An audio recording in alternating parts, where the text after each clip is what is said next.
Hello दोस्तों, कैसे हो आप सब। आई होप सब फिट एंड फाइन होंगे। फ्रेंड्स, आज मैं बना रही हूँ डोरेमोन, और डोरेमोन बनाने के साथ साथ मैं आपको सुनाऊंगी रामवृक्ष बेनपुरी जी द्वारा लिखी गई नींव की ईंट की कहानी। तो देखिए, बेनपुरी जी कहते हैं,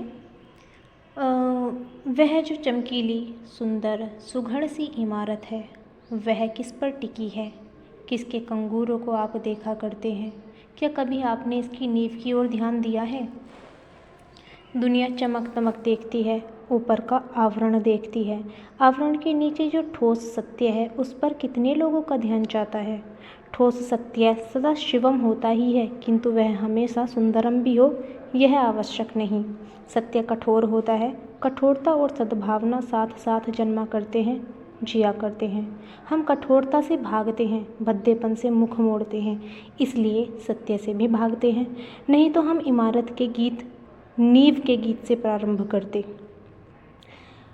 धन्य है वह ईंट जो कट छट कर कंगूरे पर चढ़ती है और बरबस लोक लोचनों को अपनी ओर आकृष्ट करती है, किंतु धन्य है वह ईंट जो जमीन के साथ हाथ नीचे जाकर पड़ गई और इमारत की पहली ईंट बनी, क्योंकि इस पहली ईंट पर, उसकी मजबूती और पुख्तेपन पर सारी इमारत की अस्ती नास्ती निर्भर करती है।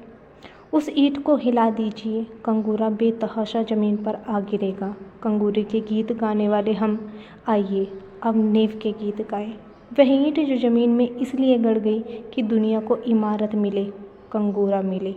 वह ईंट जो सब ईंटों से ज़्यादा पक्की थी, जो ऊपर लगी होगी तो कंगूरों की शोभा 100 गुनी कर देती, किंतु जिसने देखा इमारत की पायदारी उसकी नींव पर मुनहसिर होती है, इसलिए उसने अपने को नींव में अर्पित किया। वह ईंट जिसने अपने को 7 हाथ ज़मीन के अंदर इसलिए गाड़ दिया कि इमारत ज़मीन के 100 हाथ ऊपर तक जा सके।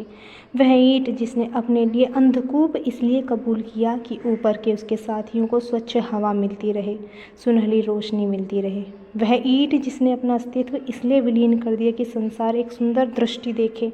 सुंदर सृष्टि, सुंदर दृष्टि हमेशा ही बलिदान खोजती हैं। बलिदान ईंट का हो या व्यक्ति का, सुंदर इमारत बने इसलिए कुछ पक्की पक्की लाल ईंटों को चुपचाप नींव में जाना है। सुंदर समाज बने इसलिए कुछ तपे तपाए लोगों को मौन मूक शहादत का लाल सेहरा पहनना पड़ता है। शहादत और मौन मूक, जिस शहादत को शोहरत मिली, जिस बलिदान को प्रसिद्धि प्राप्त हुई, वह इमारत का कंगूरा है, मंदिर का कलश है। हाँ, शहादत और मौनमुख समाज की आधारशिला यही होती है। ईसा की शहादत ने ईसाई धर्म को अमर बना दिया, आप कह लीजिए, लेकिन मेरी समझ में ईसाई धर्म को अमर बनाया उन लोगों ने जिन्होंने उस धर्म के प्रचार में अपने को अनाम उत्सर्ग कर दिया। उनमें से कितने जिंदा जलाए गए, कितने सूली पर चढ़ाए गए, कितने वन वन की खाक छानते जंगली जानवरों के शिकार हुए, कितने उससे भी भयानक भूख प्यास के शिकार हुए। उनके नाम शायद ही कहीं लिखे गए हों, उनकी चर्चा शायद ही कहीं होती हो, किंतु ईसाई धर्म उन्हीं के पुण्य प्रताप से पल रहा है। वे नींव की ईंट थे, गिरजाघर के कलश उन्हीं की शहादत से चमकते हैं। आज हमारा देश आज़ाद हुआ सिर्फ उनके बलिदान के कारण नहीं, जिन्होंने इतिहास में सम्मान पा लिया है। देश का शायद कोई ऐसा कोना होगा जहाँ कुछ ऐसे दधीची नहीं हुए हों जिनकी हड्डियों के दान से ही विदेशी वृत्रासुर का नाश किया। हम जिसे देख नहीं सके वह सत्य नहीं है, यह है मूढ़ धारणा। ढूंढने से ही सत्य मिलता है, हमारा काम है, धर्म है, ऐसे नींव की ईंटों की ओर ध्यान देना। सदियों के बाद नए समाज की सृष्टि की ओर हमने पहला कदम बढ़ाना है।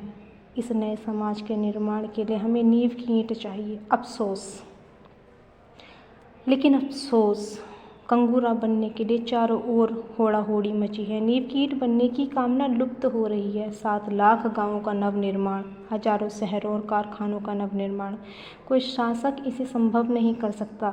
ज़रूरत है ऐसे नौजवानों की जो इस काम में अपने को चुपचाप खपा दें, जो एक नई प्रेरणा से अनुप्राणित हो,